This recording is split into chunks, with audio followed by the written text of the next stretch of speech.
Hello students, इस video में हम फिजिक्स यूनिट मैकेनिक्स में प्रयोग किए जाने वाले महत्वपूर्ण सूत्रों का इस्तेमाल करना सीखेंगे।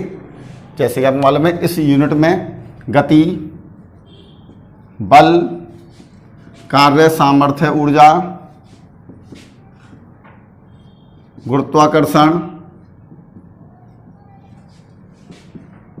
द्रव स्थितिकी एवं ध्वनि ये महत्वपूर्ण चैप्टर हैं इस यूनिट के। तो इन चैप्टरों के सूत्रों को हम देखेंगे। इस यूनिट में से अधिकतर एंट्रेंस एग्जाम में कई प्रश्न पूछे जाते हैं, अतः इन सूत्रों को आपको ज्ञान होना काफ़ी आवश्यक है। सबसे पहले चाल बराबर दूरी बटे समय। चाल अदिश राशि है। MKS पद्धति में चाल का मात्रक मीटर प्रति सेकंड होता है। वेग इक्वल टू विस्थापन बटे समय।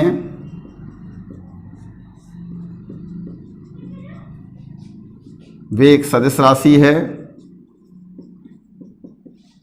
MKS पद्धति में इसका मात्रक भी मीटर प्रति सेकंड होता है। चाल और वेग। चाल उस वस्तु द्वारा तय की गई दूरी पर निर्भर करती है, जबकि वेग उस वस्तु द्वारा तय किए गए विस्थापन निर्भर करता है। चाल का मान सदैव धनात्मक होगा, हमेशा पॉजिटिव।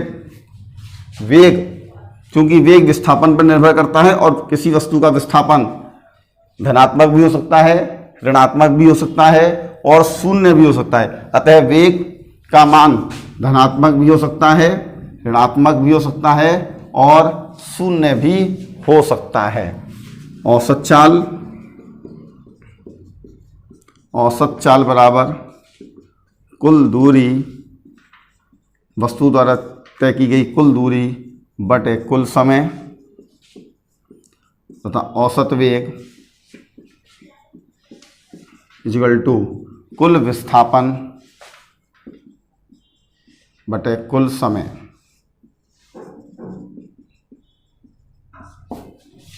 यदि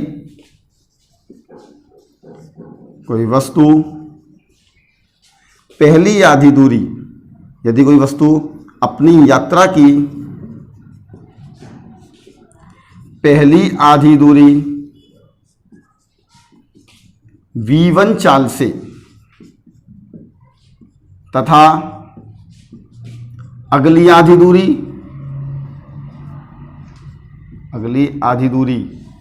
v2 चाल से तय करे, तो वस्तु की औसत चाल बराबर 2v1 v2 upon v1 plus v2। लेकिन ये फॉर्मूला केवल वहीं पर प्रयोग किया जाएगा जहां पर वस्तु अपनी यात्रा की पहली आधी दूरी v1 चाल से एवं अगली आधी दूरी v2 चाल से तय करे। नेक्स्ट,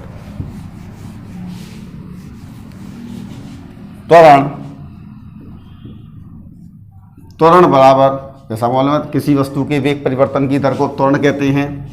तो त्वरण बराबर वेग परिवर्तन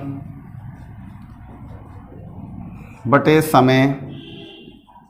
त्वरण को हम ए से प्रदर्शित करते हैं। त्वरण सदिश राशि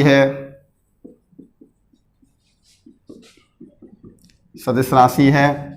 MKS पद्धति में इसका मात्रक मीटर प्रति सेकंड स्क्वायर होता है।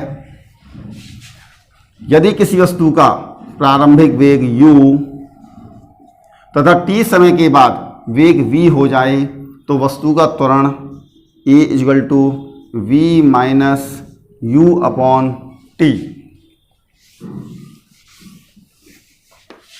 मंदन, किसी वस्तु के ऋणात्मक त्वरण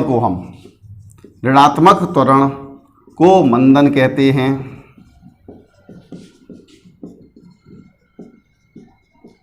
त्वरण का अर्थ होता है किसी वस्तु के वेग में 1 सेकंड में होने वाली वृद्धि, और मंदन का अर्थ है किसी वस्तु के वेग में 1 सेकंड में होने वाली कमी। गति के समीकरण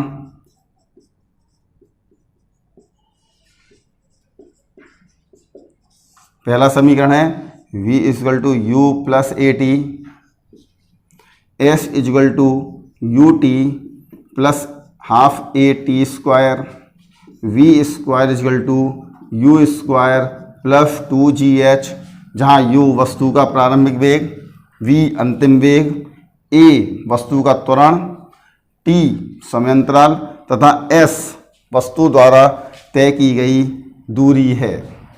यदि वस्तु में मंदन हो तो हम प्लस के स्थान पर माइनस लेंगे। यदि कोई वस्तु ऊर्ध्वाधर रूप से गिर रही हो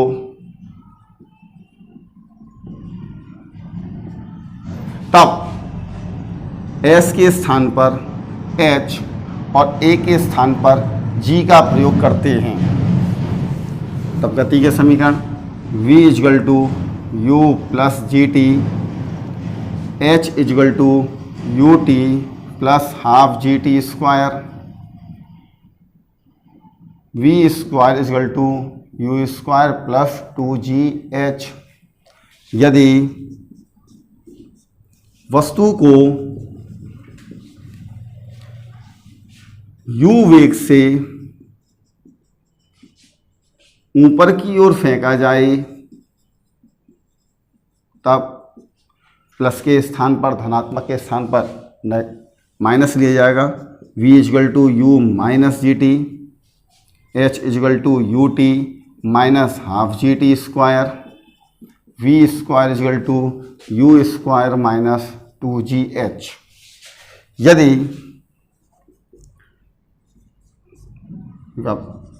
पॉइंट डाल लें, यदि किसी वस्तु को u वेग से ऊपर की ओर फेंका जाए तब उसके द्वारा प्राप्त महत्तम ऊंचाई, वस्तु कितनी ऊंचाई तक जाएगी, h maximum equal to u square upon 2g। महत्तम ऊंचाई तक पहुंचने में पिंड को लगा समय t equal to u upon g. यदि किसी पिंड को मुक्त रूप से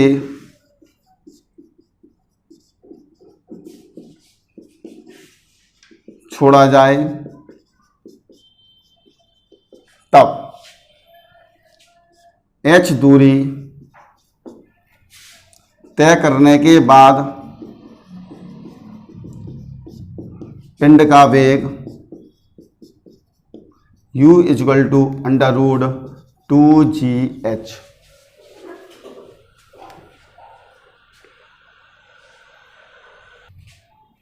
प्रक्षेप्य गति,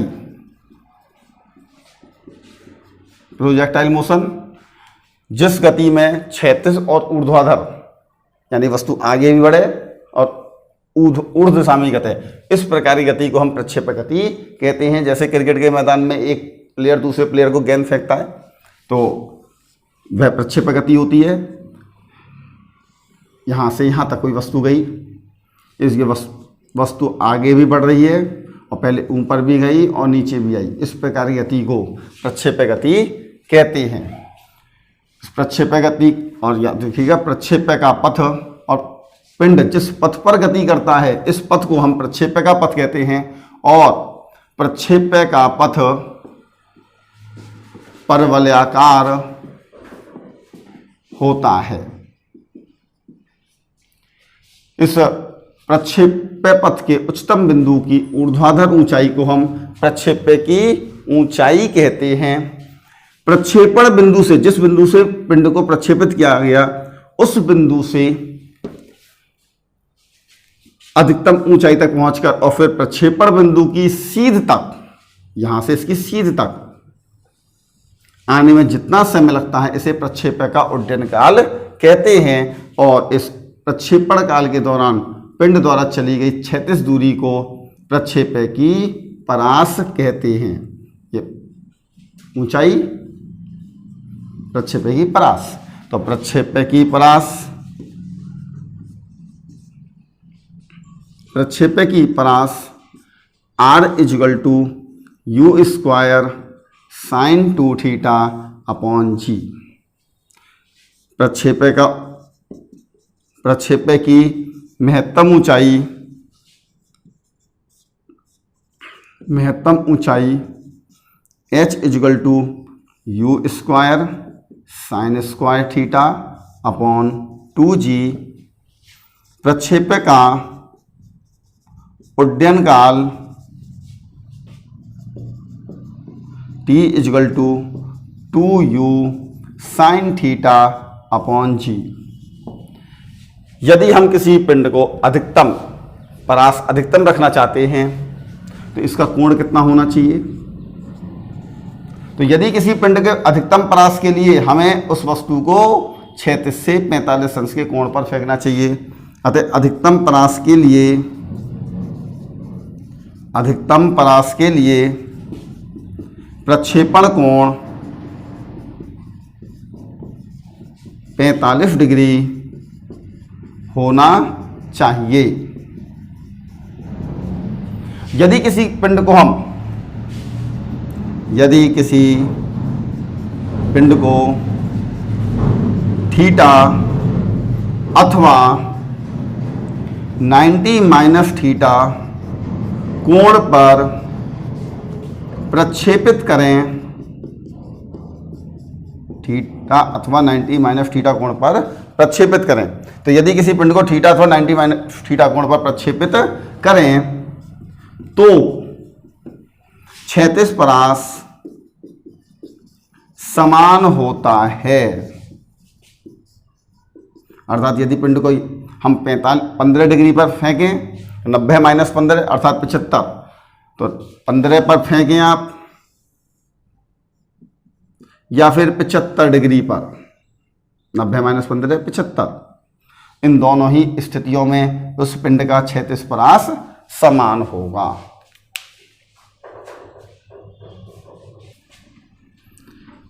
किसी वस्तु पर लगाया गया बल F = ma, जहाँ m वस्तु का द्रव्यमान तथा a त्वरण है, बल सदिश राशि है। MKS पद्धति में इसका मात्रक न्यूटन तथा CGS पद्धति में डाइन होता है। तो MKS पद्धति में मात्रक न्यूटन तथा CGS पद्धति में डाइन होता है। 1 न्यूटन बराबर 10⁵ डाइन। संवेग मोमेंटम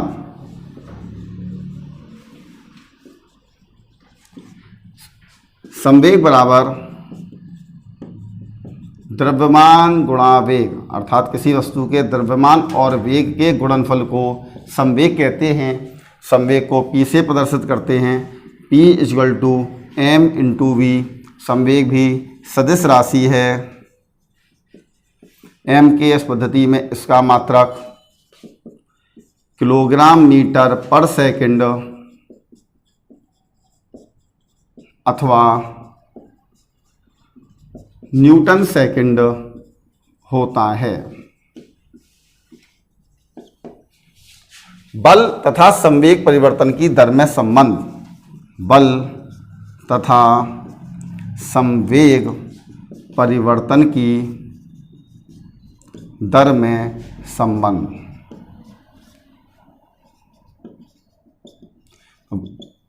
किसी वस्तु पर आरोपित बल उसके संवेग परिवर्तन की दर के बराबर होता है, अर्थात बल बराबर संवेग परिवर्तन बटे समय। F equal to delta P upon delta T m v minus u upon delta T। आवेग किसी वस्तु पर लगाए गए बल तथा समयांतराल, सूक्ष्म समयांतराल के गुणनफल को आवेग कहते हैं। आवेग इजगल टू बल इंटू समय अंतराल। I इजगल टू, आवेग को हम I से वैसे करते हैं, I equal to F into delta T, जैसा आपने पहले देखा F बराबर delta P upon delta T into delta T. तो I equal to delta T, अर्थात आवेग बराबर संवेग परिवर्तन। तो किसी वस्तु का आवेग उस वस्तु के संवेग में होने वाले परिवर्तन के बराबर होता है। आवेग भी सदिश राशि है, इसका मात्रक भी वही होता है जो कि संवेग का होता है। अगला, न्यूटन का गुरुत्वाकर्षण नियम।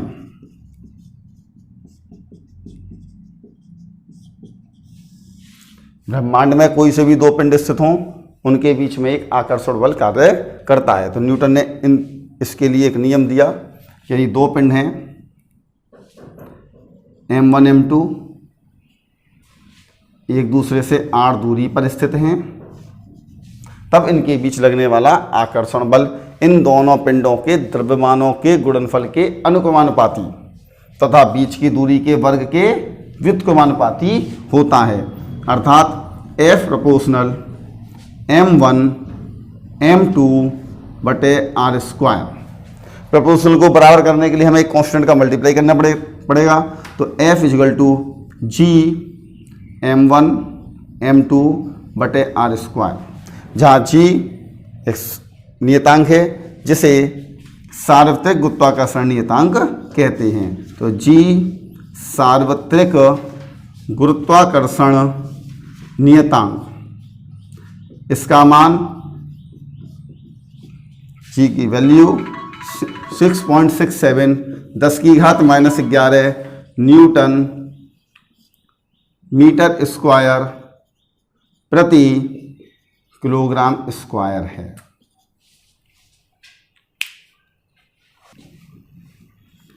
गुरुत्वीय त्वरण,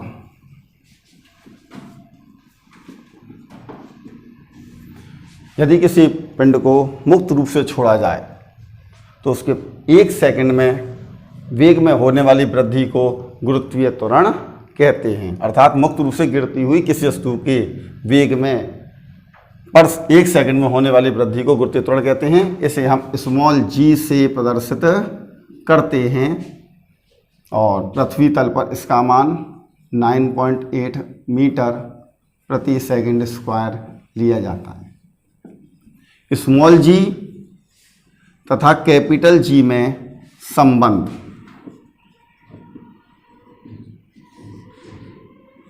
पृथ्वी तल पर गुरुत्वीय त्वरण का मान small g equal to g m/e upon r/e square, जहाँ g सार्वत्रिक गुरुत्वाकर्षण नियतांक, m/e पृथ्वी का द्रव्यमान तथा r/e पृथ्वी की त्रिज्या है।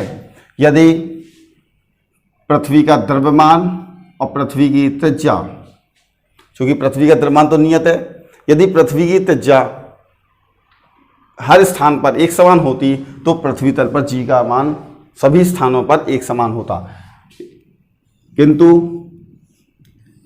पृथ्वी ध्रुवों पर कुछ चपटी है, ये भूमध्य रेखा या विषुवत रेखा, उत्तरी ध्रुव दक्षिणी ध्रुव,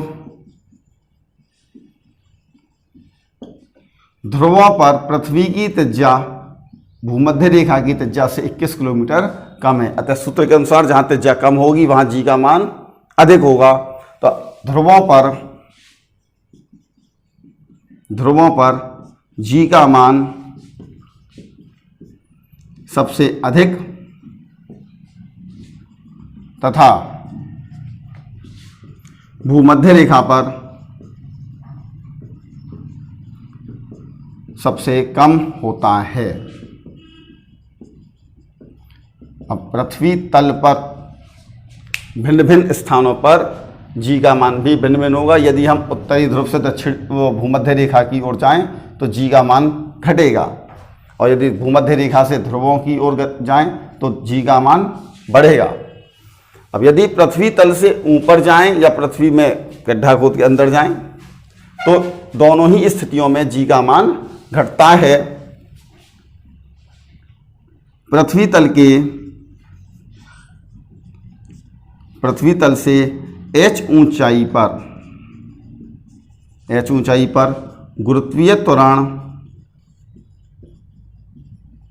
g dash equal to g upon 1 plus h upon RE का होल स्क्वायर, लगभग g 1 minus 2h upon RE, तथा पृथ्वी तल से h गहराई पर गुरुत्वीय त्वरण g dash equal to g 1 minus h upon RE। यदि हम पृथ्वी के अंदर केंद्र पर पहुंच जाएं, अर्थात हमारी जो गहराई होगी वो त्रिज्या के बराबर होगी, इस स्थिति में h का मान RE अपॉन RE 1 माइनस 1 0 का g में मल्टीप्लाई करेंगे 0 हो जाएगा। अतः पृथ्वी के केंद्र पर g का मान 0 होता है। पृथ्वी के केंद्र पर गुरुत्वीय त्वरण 0 होता है।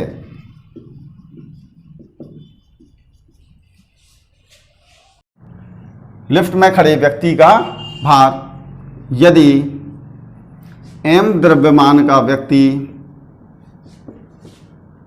लिफ्ट में वजन तोलने वाली मशीन पर खड़ा हो, तब इसमें 3 स्थितियां हैं। नंबर पहली, यदि लिफ्ट विराम अवस्था में हो तब व्यक्ति का आभासी भार उसके वास्तविक भार के बराबर होगा, अर्थात आभासी भार R बराबर mg। यदि लिफ्ट A त्वरण से ऊपर की ओर, यदि लिफ्ट A त्वरण से ऊपर की ओर गति करे तब उस व्यक्ति को अपना भार बढ़ा हुआ महसूस होगा। तब व्यक्ति का आभासी भार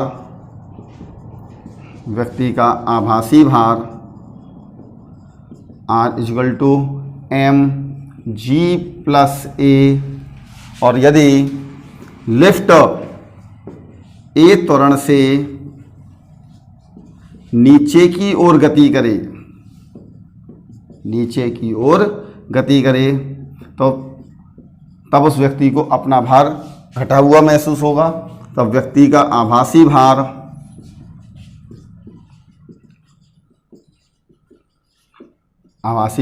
R equal to mg minus A। यदि नीचे उतरते समय लिफ्ट की डोरी अचानक टूट जाए तब व्यक्ति मुक्त रूप से, यानी लिफ्ट मुक्त रूप से अर्थात g से गति करेगी। उस स्थिति में E का मान g के बराबर होगा, g माइनस E 0, और तब व्यक्ति को अपना भार शून्य प्रतीत होगा। तो यदि लिफ्ट की डोरी टूट जाए तब R इजगल टू 0, अतः व्यक्ति को अपना भार शून्य प्रतीत होगा। यह भारहीनता की अवस्था कहलाती है। कार्य, यदि हम किसी वस्तु पर बल लगाएं और यदि वस्तु एक स्थान से दूसरे स्थान तक विस्थापित हो जाए तो यह कहा जाता है कि हमने कार्य किया है। यदि हमने बल लगाया, वस्तु विस्थापित नहीं हुई, तो इसका अर्थ है हमने कार्य नहीं किया है। जैसे यदि हम दीवार पर बल लगाएं लेकिन दीवार तो अपने स्थान से विस्थापित नहीं हुई, तो हम कहेंगे कार्य नहीं किया। अतः किसी वस्तु पर बल लगाकर उसे विस्थापित करने की क्रिया को हम कार्य कहते हैं, और इसका मान उस वस्तु पर लगाए गए बल तथा बल की दिशा में उस वस्तु के विस्थापन के गुणनफल के बराबर होता है। अर्थात कार्य बराबर बल इंटू बल की दिशा में विस्थापन, W इजगल टू Fs। जैसे हम यदि बल लगाएं, वस्तु पर F पर लगाया हमने और वस्तु बल की ही दिशा में S विस्थापित हो गई, तो कार्य W बराबर Fs। किंतु यदि हमने वस्तु पर बल लगाया F और वस्तु इस बल की दिशा से थीटा कोण पर विस्थापित हुई, तो यदि बल और विस्थापन की दिशा के बीच में कोण थीटा हो, तब किया गया कार्य W equal to Fs cos theta, और कार्य अदिश राशि है। MKS पद्धति में इसका मात्रक जूल, MKS पद्धति में इसका मात्रक जूल तथा CGS पद्धति में अर्ग होता है। 1 जूल इजगल टू 10⁷ अर्ग।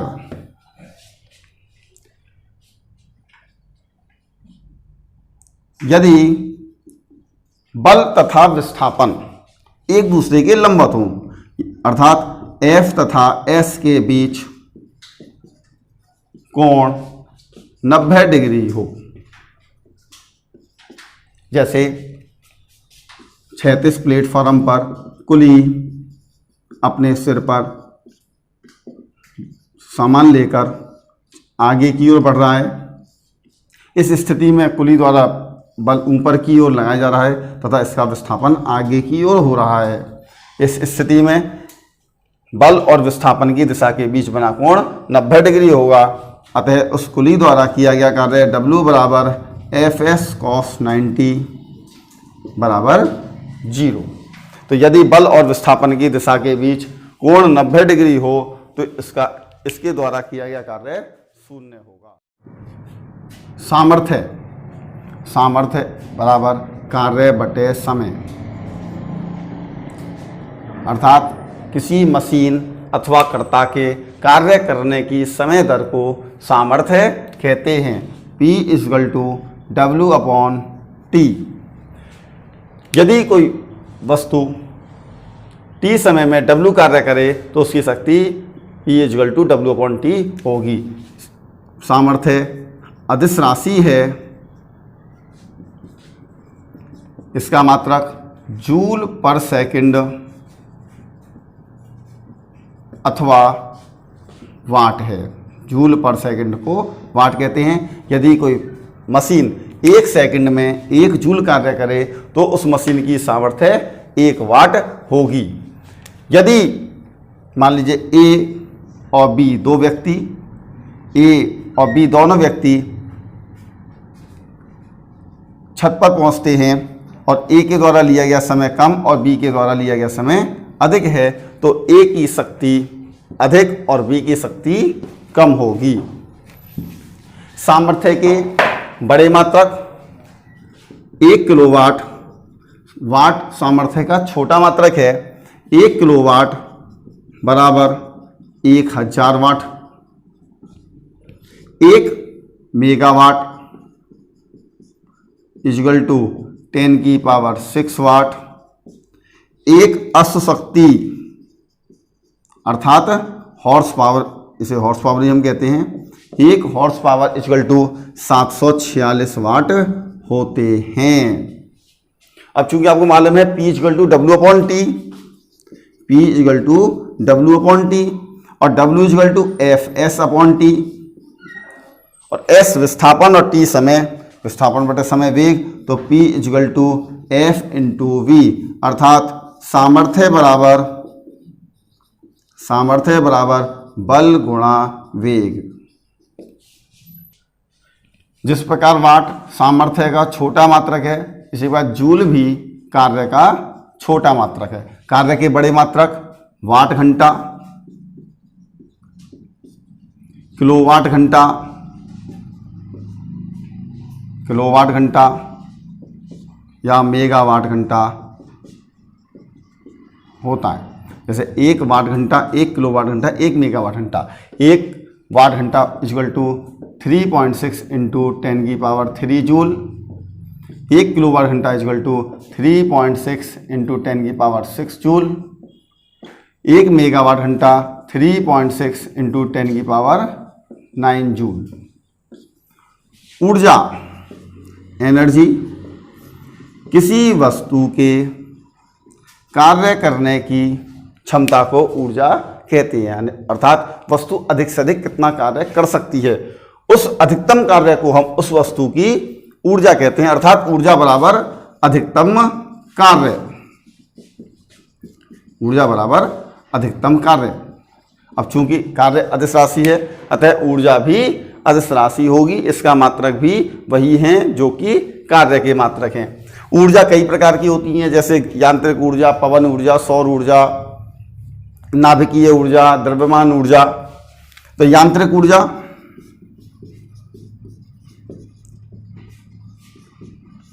किसी वस्तु में उसकी यांत्रिक कार्य के कारण संचित ऊर्जा को यांत्रिक ऊर्जा कहते हैं। यांत्रिक ऊर्जा भी 2 प्रकार की होती है। नंबर 1 गतिज ऊर्जा। गतिज ऊर्जा किसी वस्तु में उसकी गति के कारण कार्य करने की जो क्षमता होगी उसे गतिज ऊर्जा कहते हैं। जैसे बहती हुई हवा में, बंदूक से निकली गोली में यदि m द्रव्यमान की गोली या m द्रव्यमान की वस्तु v वेग से गति करे तो उस वस्तु की गतिज ऊर्जा k equal to half mv²। गतिज ऊर्जा को हम k से प्रदर्शित करते हैं क्योंकि गतिज ऊर्जा को काइनेटिक एनर्जी। दूसरा स्थितिज ऊर्जा, पोटेंशियल एनर्जी। यदि कोई वस्तु इस स्थिति में है या इस अवस्था में है कि वह वस्तु कार्य कर सकती है तो हम कहते हैं उस वस्तु में स्थितिज ऊर्जा संचित है। जैसे दबी हुई स्प्रिंग में संचित ऊर्जा, धनुष में, बाण में, तीर में संचित ऊर्जा। स्थितिज ऊर्जा कई प्रकार की होती है। जैसे नंबर 1 गुरुत्वीय स्थितिज ऊर्जा। गुरुत्वीय स्थितिज ऊर्जा यदि किसी वस्तु को पृथ्वी के गुरुत्वाकर्षण बल के विरुद्ध h ऊंचाई तक उठाया जाए तब उसमें स्थित संचित ऊर्जा को गुरुत्वीय स्थितिज ऊर्जा कहते हैं। यदि m द्रव्यमान की वस्तु को पृथ्वी तल से h ऊंचाई तक उठाया जाए तो उसकी गुरुत्वीय स्थितिज ऊर्जा U इक्वल टू mgh। प्रत्यास्थ स्थितिज ऊर्जा किसी वस्तु में उसकी प्रत्यास्था के कारण संचित ऊर्जा को प्रत्यास्थ स्थितिज ऊर्जा कहते हैं। जैसे दबी हुई स्प्रिंग में संचित ऊर्जा।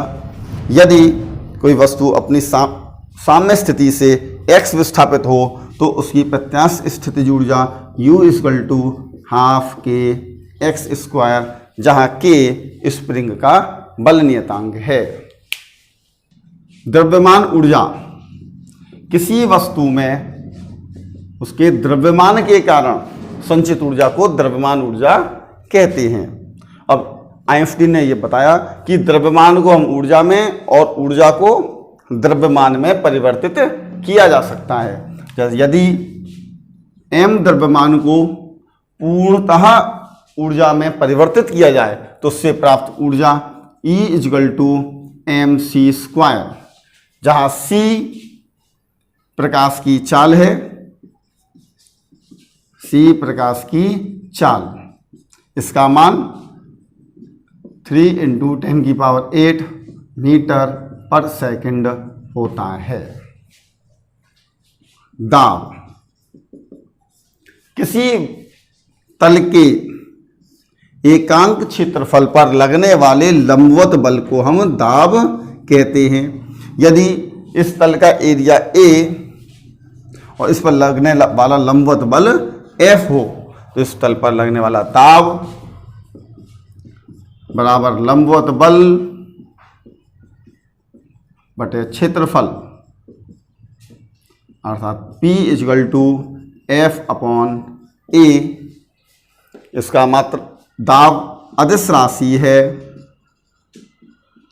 इसका MKS पद्धति में मात्रक न्यूटन, क्योंकि बल का मात्रक न्यूटन, तो न्यूटन प्रति मीटर स्क्वायर, न्यूटन प्रति मीटर स्क्वायर अथवा पास्कल है। द्रव के अंदर H गहराई पर दाब, यदि द्रव के स्वतंत्र तल से H गहराई पर कोई बिंदु स्थित हो तो इस बिंदु पर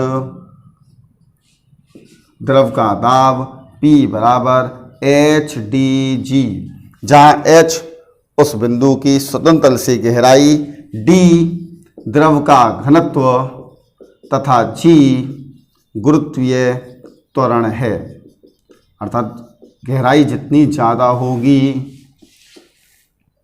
उस बिंदु पर दाब उतना ही अधिक होगा। आर्किमिडीज का सिद्धांत, जब किसी वस्तु को द्रव में डुबाएंगे तो उस वस्तु के भार में कमी आती है, क्योंकि जब वस्तु को द्रव में डुबाया जाएगा तो द्रव उस वस्तु पर ऊपर की ओर उत्क्षेप बल या उत्प्लावन बल लगाता है, जिसके कारण उसके भार में कमी आ जाती है। और आर्किमिडीज ने कहा कि उस वस्तु के भार में होने वाली कमी उस वस्तु द्वारा हटाई गई द्रव के भार के बराबर होती है। अर्थात वस्तु के भार में कमी बराबर हटाए गए द्रव का भार, वस्तु के भार में कमी बराबर हटाए गए द्रव का भार। प्लवन के नियम,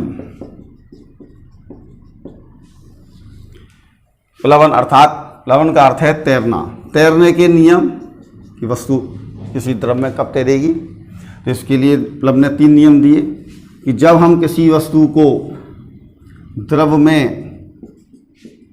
डुबाते हैं, यदि कोई वस्तु द्रव में पूर्ण या आंशिक रूप से डूबी हुई हो तो उस पर 2 बल कार्य करते हैं।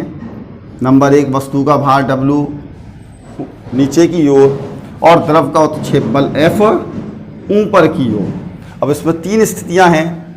पहली स्थिति, यदि W > F, यानी वस्तु का भार ऊपर लगने वाले बल से अधिक है तो वस्तु तली पर जाकर बैठ जाएगी।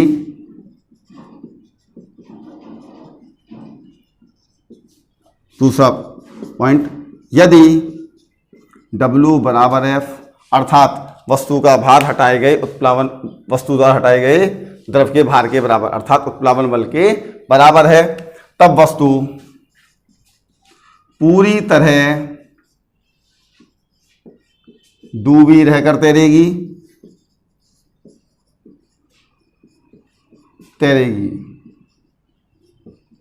और यदि तीसरा पॉइंट, यदि W < F अर्थात वस्तु का भार उत्प्लावन बल से कम है तो वस्तु आंशिक रूप से डूबी रहकर तैरेगी।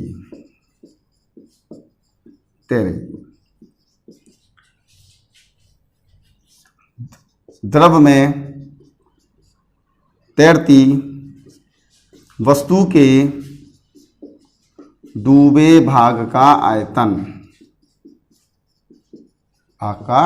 आयतन, यदि किसी वस्तु का आयतन V, कैपिटल V, और इस द्रव में डूबे हुए भाग का आयतन स्मॉल v हो, तो वस्तु के डूबे भाग का आयतन बटे वस्तु का कुल आयतन बराबर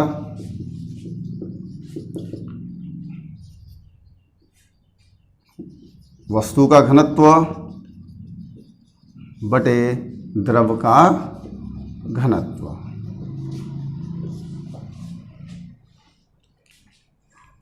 आपेक्षिक घनत्व, आपेक्षिक घनत्व, किसी वस्तु का आपेक्षिक घनत्व वह संख्या होती है जिससे हमें यह पता चलता है कि उस वस्तु का घनत्व जल के घनत्व से कितने गुना अधिक है। जैसे जल का घनत्व होता है 1 × 10³ किलोग्राम पर मीटर क्यूब। पानी का घनत्व 13.6 × 10³ किलोग्राम प्रति मीटर क्यूब।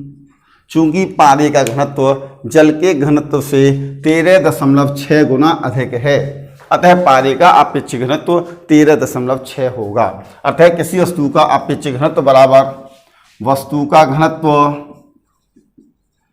बटे जल का घनत्व। आपेक्षिक घनत्व का कोई मात्रक नहीं होता है क्योंकि यह दो समान राशियों का अनुपात है। किसी वस्तु का आपेक्षिक घनत्व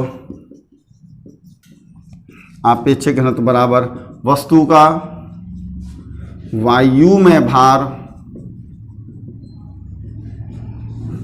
बटे जल में डुबाने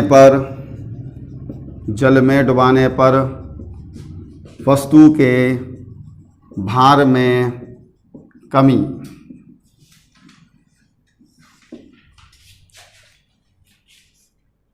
किसी द्रव का आपेक्षिक घनत्व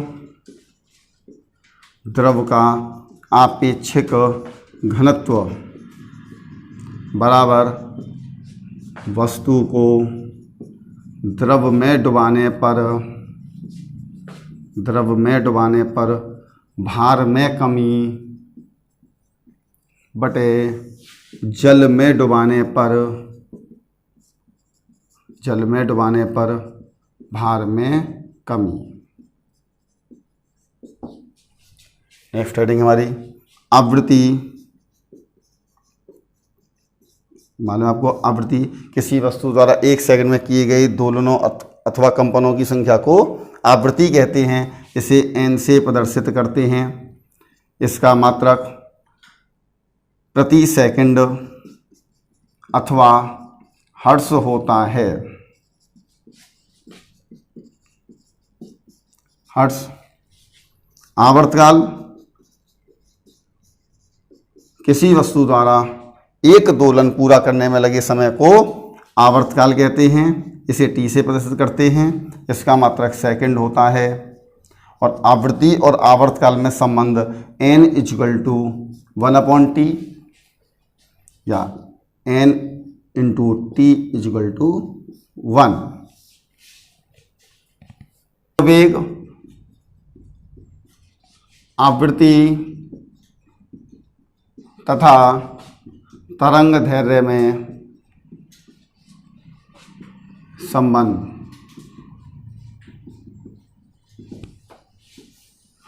v = n लैम्डा। तरंग वेग बराबर आवृत्ति इंटू तरंग दैर्घ्य।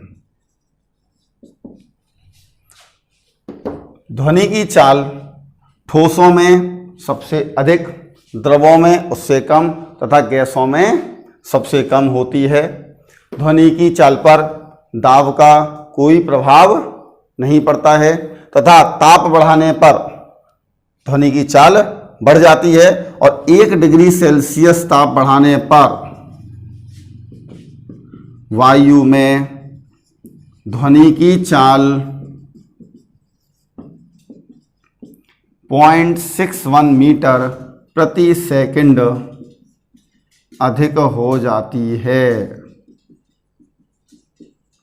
और यदि 0 डिग्री सेल्सियस पर वायु में ध्वनि की चाल v0 हो तो T डिग्री सेल्सियस पर तथा T डिग्री सेल्सियस पर चाल Vt, तो Vt is equal to V0 1 + 0.61 T।